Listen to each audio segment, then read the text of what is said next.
Welcome to మెగానన్ TV AP పక్కా local. శ్రీకాళహస్తిలోని ముత్యాలమ్మ గుడి వీధిలో అగ్ని ప్రమాదం చోటు చేసుకుంది. ఓ ఇంట్లో గ్యాస్ లీక్తో మంటలు చెలరేగాయి. దీంతో కాలనీవాసులు అప్రమత్తమయ్యారు. అగ్నిమాపక సిబ్బందికి సమాచారం అందించారు. హుటాహుటిన అగ్నిమాపక సిబ్బంది ఘటనా స్థలానికి చేరుకుని మంటలను అదుపులోకి తీసుకొచ్చారు. ప్రజలు గ్యాస్ లీకేజీపై అప్రమత్తంగా ఉండాలని అధికారులు సూచించారు.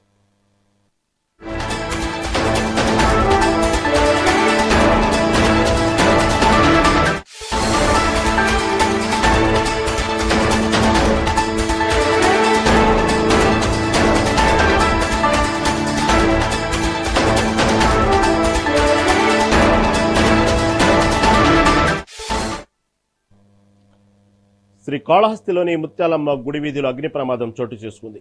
ఓ ఇంట్లో గ్యాస్ లీక్తో మంటలు చెలరేగాయి. దీంతో కాలనీవాసులు అప్రమత్తమయ్యారు. అగ్నిమాపక సిబ్బందికి సమాచారం అందించారు. హుటాహుటిన అగ్నిమాపక సిబ్బంది ఘటనా స్థలానికి చేరుకుని మంటలను అదుపులోకి తీసుకొచ్చారు. ప్రజలు గ్యాస్ లీకేజీపై అప్రమత్తంగా ఉండాలని అధికారులు సూచించారు.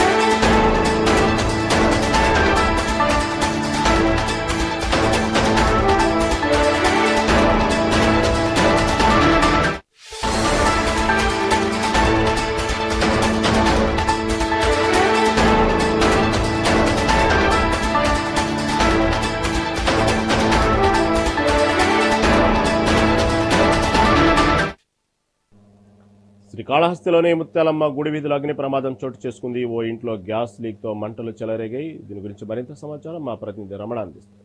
రమణ, చెప్పండి. శ్రీకాళహస్తిలో ఓ ఇంట్లో గ్యాస్ లీకేజ్తో మొత్తం చాలా భారీ అగ్ని ప్రమాదం చోటు చేసుకున్నట్టు అర్థమవుతా ఉంది. అధికారులు కూడా ప్రజలను చాలా జాగ్రత్తగా ఉండాలి, గ్యాస్ లీకేజీపై అవగాహన ఉండాలంటే అధికారులు కూడా సూచిస్తున్నారు. అసలు ఇంతకీ శ్రీకాళహస్తిలో ఏం జరిగింది? తాజా అప్డేట్ ఏంటి?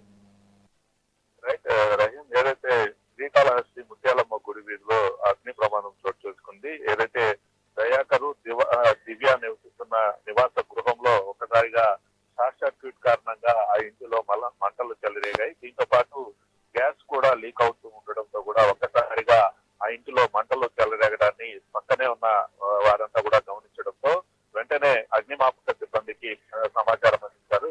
దీంతో పెద్ద ప్రమాదమే తగ్గిందని చెప్పాలి. ఎందుకంటే ముఖ్యంగా ఆ ఇంటిలో ఎవరు లేకపోవడం, సెలవుల కారణంగా ఊరికి వెళ్లి ఉండడంతో కూడా పెను ప్రమాదమే తప్పిందని చెప్పాలి. ఎటువంటి ప్రాణాపాయం లేకపోయినప్పటికీ కూడా ఇల్లు పూర్తిగా మంటల్లో కాలిన పరిస్థితి. వెంటనే అగ్నిమాపక సిబ్బంది అక్కడికి చేరుకుని ఈ మంటలను అయితే అదుపు చేసిన పరిస్థితి అయితే ఉంది. భారీ ప్రమాదమే తప్పిందని కూడా అధికారులు చెప్పిన పరిస్థితి. ఏదైనప్పటికీ సెలవుల కారణంగా బయటకు వెళ్తున్న సందర్భంలో ఇంట్లో మొత్తంగా విద్యుత్తును ఆపివేసి వెళ్లాలంటే కూడా అధికారులు ఈ సందర్భంగా సూచిస్తున్న పరిస్థితి. గతంలో కూడా అధికారులు అనేక మార్లు ఎక్కడైనా విలేజ్ లో నుంచి పట్టణాలలో ఎక్కడైనా సరే వెళ్లేవారు, బయటకు వెళ్లేవారు ఖచ్చితంగా పోలీసులకు కావచ్చు, లేకపోతే అంటే ఇంట్లో దొంగతనాలు కావచ్చు, లేకపోతే ఇలాంటి షార్ట్ సర్క్యూట్ జరగకుండా ఉండడానికి అనేక జాగ్రత్తలు అధికారులు తెలుపుతూనే ఉంటారు. కానీ వాటన్నిటి కూడా ఎవరు పట్టించుకోకపోవడంతోనే ఈ రోజు ఈ ఘటన జరిగిందని చెప్పాలి. కాకపోతే ఈ ఘటనతో అక్కడ ఎటువంటి ప్రాణ నష్టం అయితే జరగలేదని చెప్పాలి. దీంతో అధికారులంతా కూడా ఊపిరి పీల్చుకున్నారు.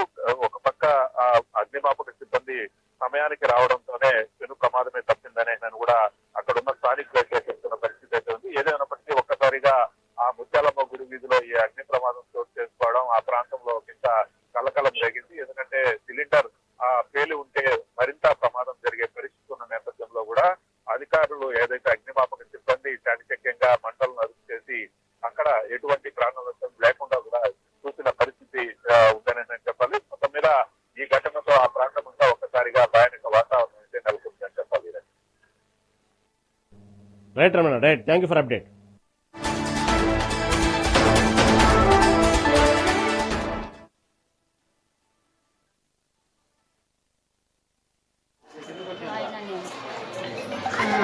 మేము ఒక దగ్గర ఉన్నాము.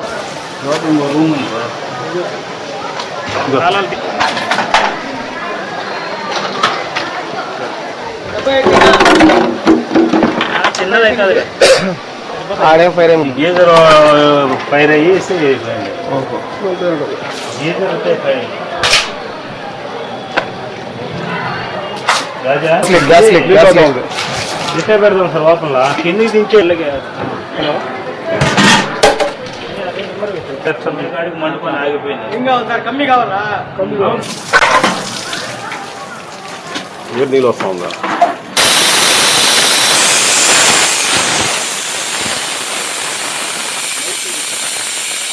దూరం నుంచి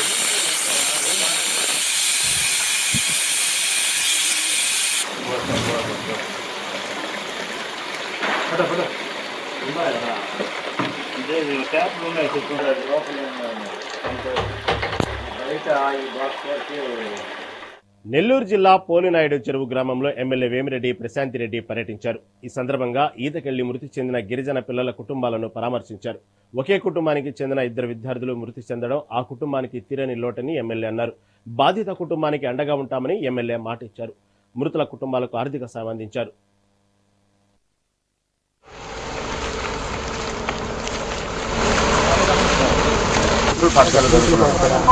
హాస్టల్లో ఇద్దరు మేడం అమ్మ చచ్చిపోయింది ఆయన నలుగురు మాత్రం అది ఏముంది కానీ వెళ్ళారు లోపల. వెళ్ళిన తర్వాత నలుగురు చనిపోయారు. కాబట్టి వీళ్ళిద్దరు మాత్రం నిన్న సాయంకాలం ఒడ్డుకొచ్చారు. మిగతా 2 బాడీస్ సముద్రంలో ఉండిపోయాయి, ఇంకా దొరకలేదు. ఈరోజు మార్నింగ్ ఒకటి వచ్చింది, ఇంకోటి గాలిస్తా ఉంది.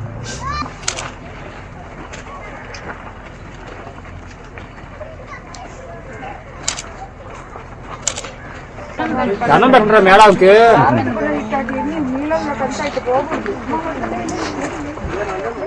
మీ దగ్గరలో సంక్రాంతి సంబరాలు జరుపుకుంటున్న ఈ తరుణంలో నిజంగా చాలా విచారించదగ్గ విషయం. ఇక్కడ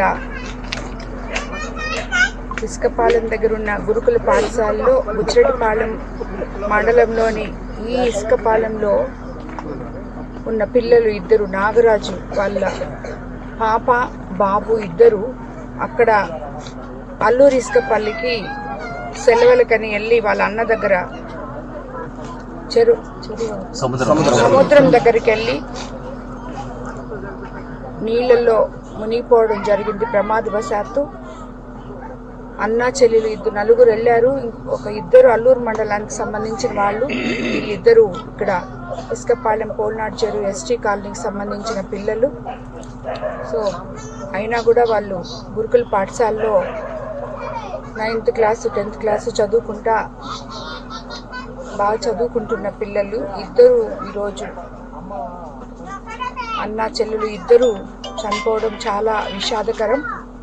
ఆ కుటుంబానికి మనం ఏం చేసినా కూడా పిల్లల్ని పోగొట్టుకున్న నాగరాజుకి మనం ఆయన బాధను తీర్చలేం. అయినా కూడా మేమంతా ఉన్నాం అన్న, ధైర్యంగా ఉండండి.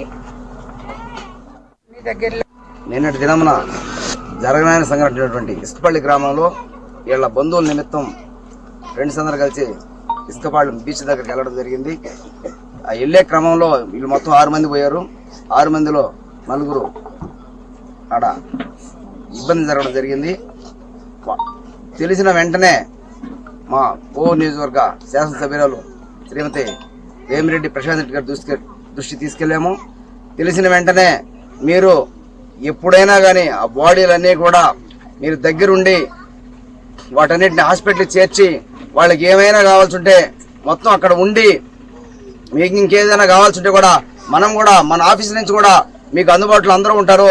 మీరు రాత్రి 12 అయినా 1 గంట అయినా కూడా మీరు అక్కడ ఉండి అన్ని కార్యక్రమాలు ఏర్పాటు చేయవలసిందిగా ఆజ్ఞాపించారు.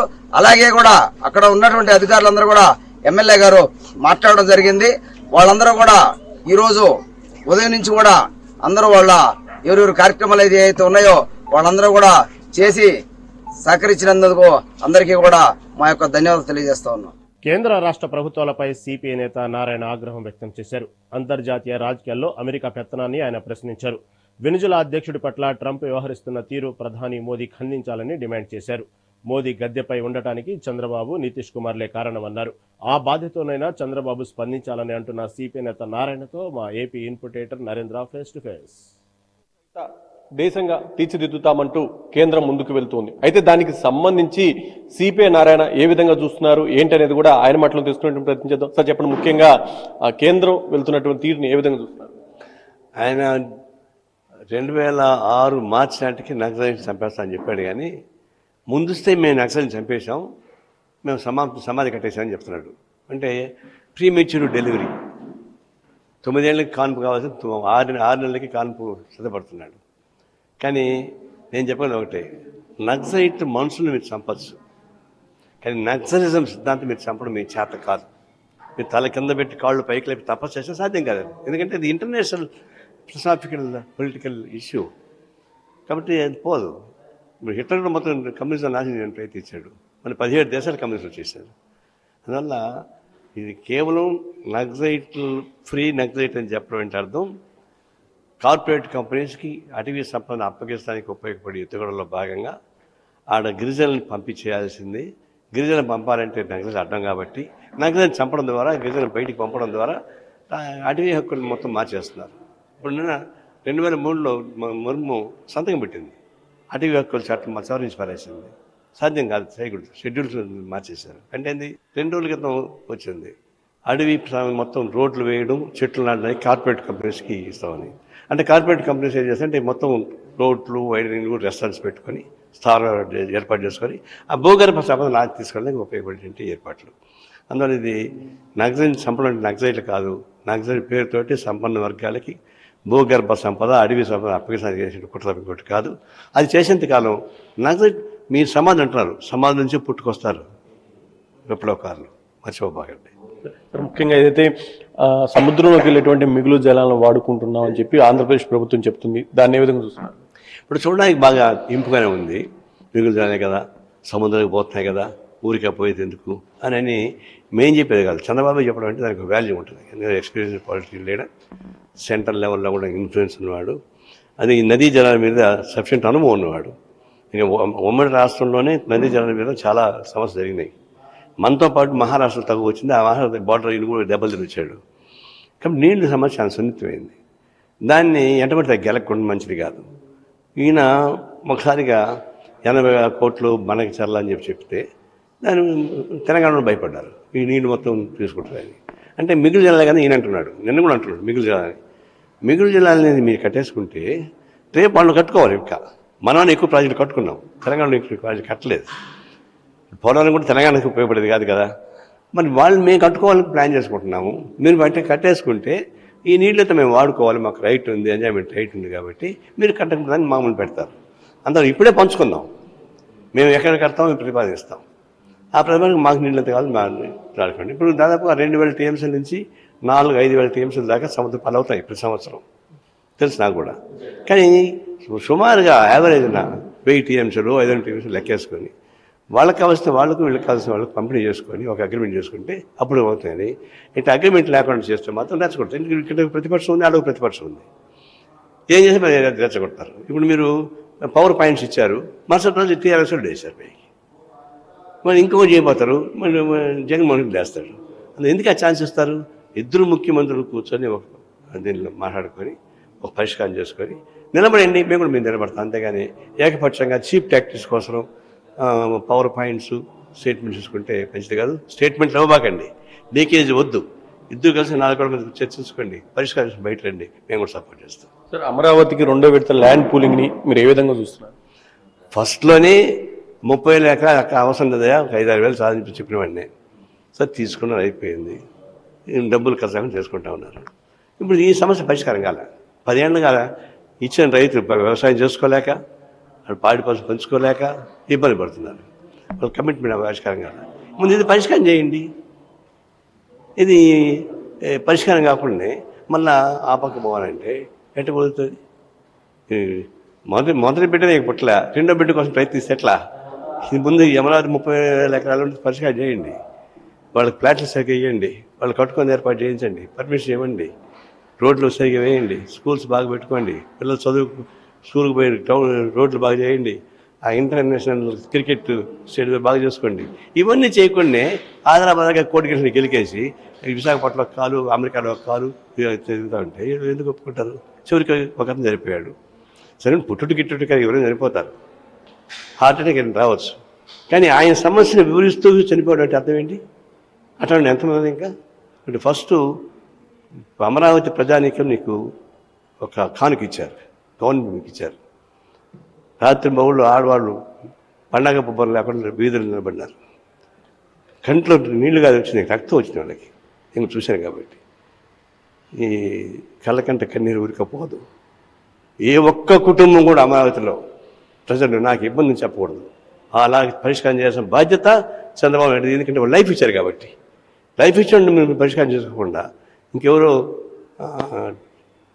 అంటే కుదరదు, అన్యాయం. ఫస్ట్ అమరావతి ప్రజానీకం మీరు ఇచ్చిన కమిట్మెంట్ పూర్తి చేసినాకనే మళ్ళీ పోవాలి తప్ప లేకుండా పోతే అది శాపం ఏర్పడుతుంది.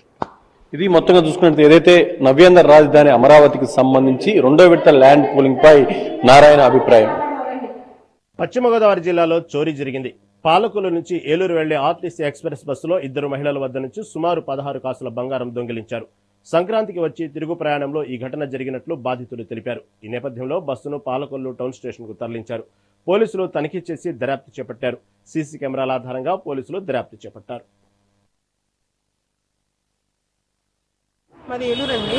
మేము ఏలూరు నుంచి పాలకొల్లు పండగకి వచ్చాం. పండగకి వచ్చి తిరిగి వెళ్తుంటే బ్యాగ్లో 1:15కి బస్సు వచ్చింది పాలకొల్లు బస్ స్టాండ్లో. బస్సు ఎక్కిన తర్వాత పాలకొల్లు ఇంకా అవుట్స్కట్స్ ఇంకా రాకుండానే బ్యాగ్లో చెక్ తీసుకుందని చెప్పి బ్యాగ్ చెక్ చేసుకుంటే అందులో గోల్డ్ బాక్స్ కనిపించలేదు. అందులో 10 కాసుల పైనే బంగారం ఉంటుంది. తర్వాత కంప్లైంట్ చేసిన తర్వాత కండక్టర్ గారు కంప్లైంట్ చేసిన తర్వాత వెంటనే బస్సు ఆపి పోలీస్ స్టేషన్ తీసుకొచ్చారు. పోలీస్ స్టేషన్ దగ్గరికి తీసుకొచ్చిన తర్వాత చెక్ చేసి కంప్లైంట్ తీసుకున్నారండి. కంప్లైంట్ ఇచ్చాం ప్రస్తుతానికి. చరిత్రకు సాక్షిగా నిలిచిన ఈ పవిత్ర భూమి డాక్టర్ బిఆర్ అంబేద్కర్ కోనసీమ జిల్లా. అలాంటి జిల్లాలో అంబాజీపేట మండలం ముసలేపల్లి శివారులో జగన్న తోటలో ఒక మహోన్నత సంప్రదాయానికి నిలువెత్తు సాక్ష్యంగా నిలుస్తుంది.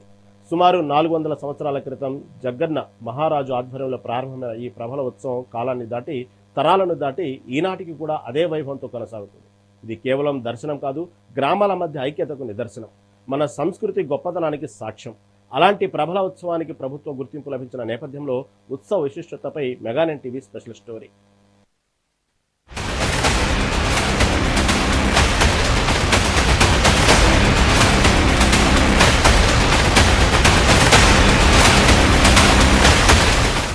డాక్టర్ బిఆర్ అంబేద్కర్ కోనసీమ జిల్లా అంబాజీపేట మండలం ముసలిపల్లి శివారు జగ్గన్న తోటలో సుమారు 400 ఏళ్ల క్రితం జగ్గన్న మహారాజు ఆధ్వర్యంలో ప్రబల ఉత్సవం నిర్వహించేవారు. ఈ ప్రబల ఉత్సవంలో సుమారు 11 గ్రామాల శివాలయాల నుండి దేవతామూర్తులను ప్రబలపై ఉంచి జగ్గన్న తోటలో కనుమ రోజున భక్తులకు దర్శనమిస్తూ ఉండేవారు. తాటి దూలాలకు టేకు చెక్కలు అమర్చి వెదురు బొంగుల్ని ఒక క్రమ పద్ధతిలో గోపురం ఆకారంలో వంచి కడతారు. ఆ మధ్య ఖాళీలను రంగురంగుల నూతన వస్త్రాలతో అల్లికల్లా తీర్చిదిద్దుతారు. ఎర్రని గుడ్డును వెనుక వైపు తెరలా కట్టి ఉంచడం జరుగుతుంది. ముందు వెనుక భాగాల్ని జీవాత్మ పరమాత్మలకు ప్రతీకగా పరిగణిస్తారు. పై భాగంలో ఆలయాల్లోని ఇత్తడి కలశాలను కట్టి ఆ పైన వరి కంకలు, నెమలి పించాలు, పూల దండలు, ఇతర సామగ్రితో అలంకరిస్తారు. వాటి మధ్య ఉత్సవ విగ్రహాలు ఉంచడానికి వీలుగా గద్దెలను ఏర్పాటు చేస్తారు. వాటి మీద ఆయా గ్రామాల్లోని శివుడి ఉత్సవ విగ్రహాలను ఏర్పాటు చేసి ఆ ప్రభలను పురవీధుల్లో భుజాలపైన ఎత్తుకుంటూ వచ్చి ఒకే చోట కొలువు తీరడం ఇక్కడి విశేషం.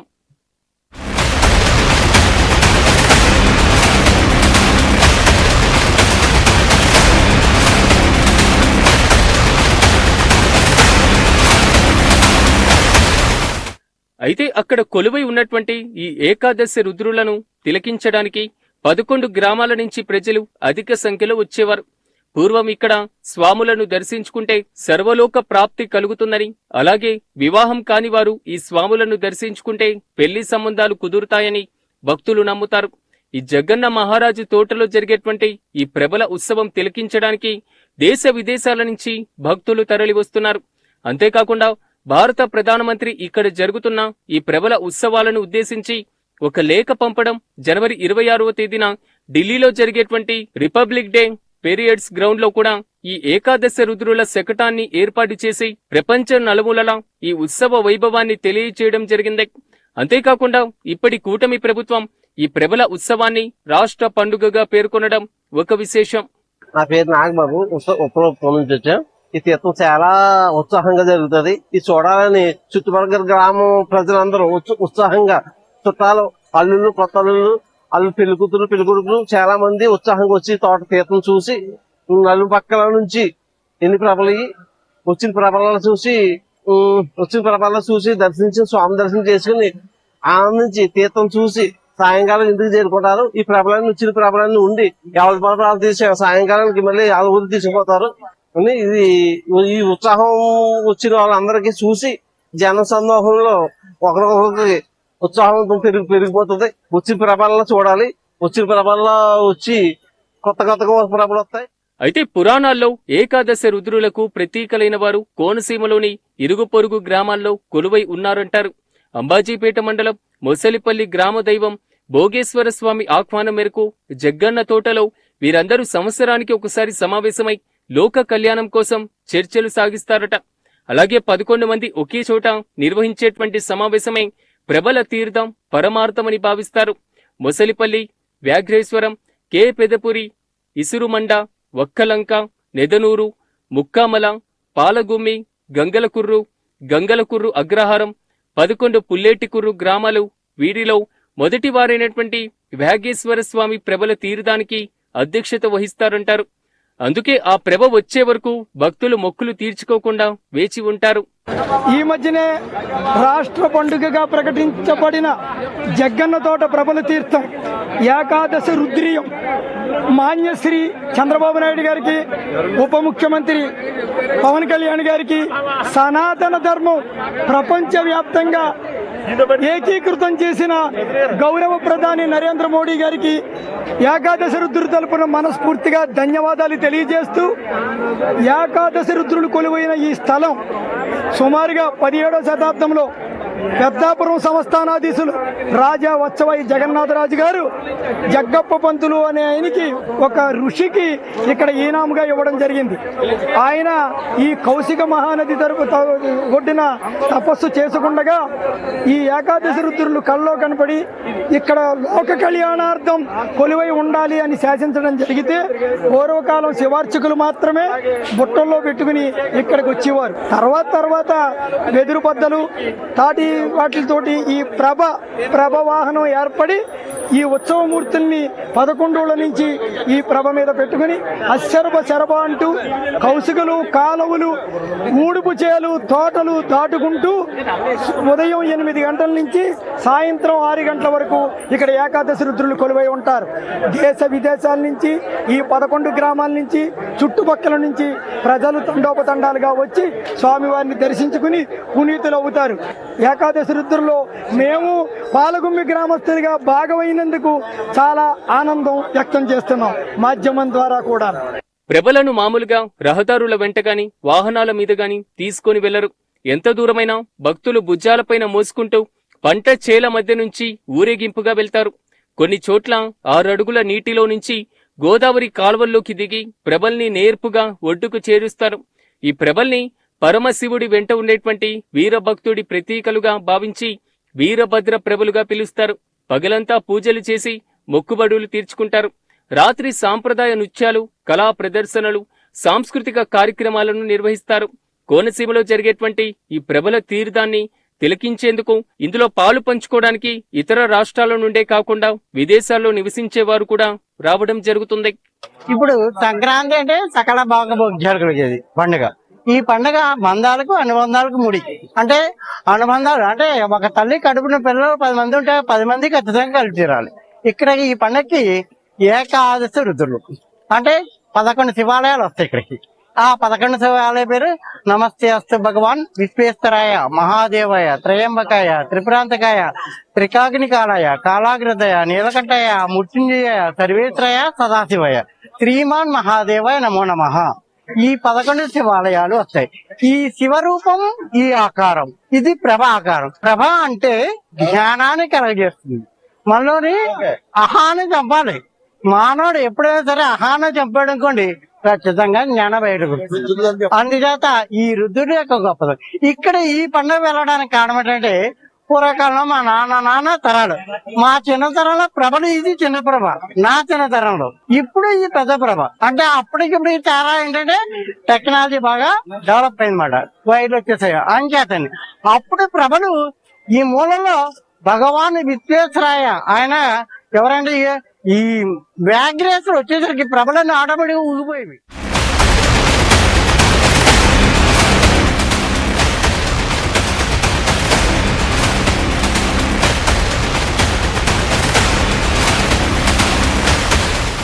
భక్తిభావాన్ని చాటుకుంటూ ఆనందాన్ని మూట కట్టుకుని తిరిగి వెళ్తారు. జగ్గన్న తోట ప్రభుల తీర్థాన్ని రాష్ట్ర పండుగగా గుర్తించేందుకు కూటమి ప్రభుత్వానికి స్థానికులు కృతజ్ఞతలు తెలిపారు. అంతేకాకుండా ఈసారి కూడా జగ్గన్న తోటలో ప్రభల తీర్థం ఉత్సవాలు ఘనంగా జరిగాయి. జిల్లా కలెక్టర్ మహేష్ కుమార్ ఆధ్వర్యంలో ప్రభల తీర్థం పండుగను ఎంతో వైభవంగా నిర్వహించినట్లుగా కమిటీ సభ్యులు తెలిపారు. ఈ ఏడాది కూడా ఉత్సవాలు అద్భుతంగా జరిగాయని, ఏటేటా ఉత్సవాలను మరింత ఘనంగా ప్రభుత్వ ఆధ్వర్యంలో జరగాలని భక్తులు కోరుతున్నారు. జగన్ తోట తీర్థం 476 సంవత్సరాల నుంచి జరుగుతున్న ఈ తీర్థానికి మన కూటమి ప్రభుత్వంలో రాష్ట్ర పండుగగా గుర్తించడానికి ప్రయత్నం చేసిన మన పర్యాటక శాఖ మంత్రి కందులు దుర్గేష్ గారు, అలాగే తేజస్విని మేడం గారు, అలాగే మన ఎంపీ హరీష్ మాధురి గారు సదస్సుల కృషి ప్రకారం రాష్ట్ర ప్రభుత్వం రాష్ట్ర పండుగగా గుర్తించినందుకు మా కూటమి తరపున అందరికీ శుభాకాంక్షలు తెలియజేస్తున్నాం.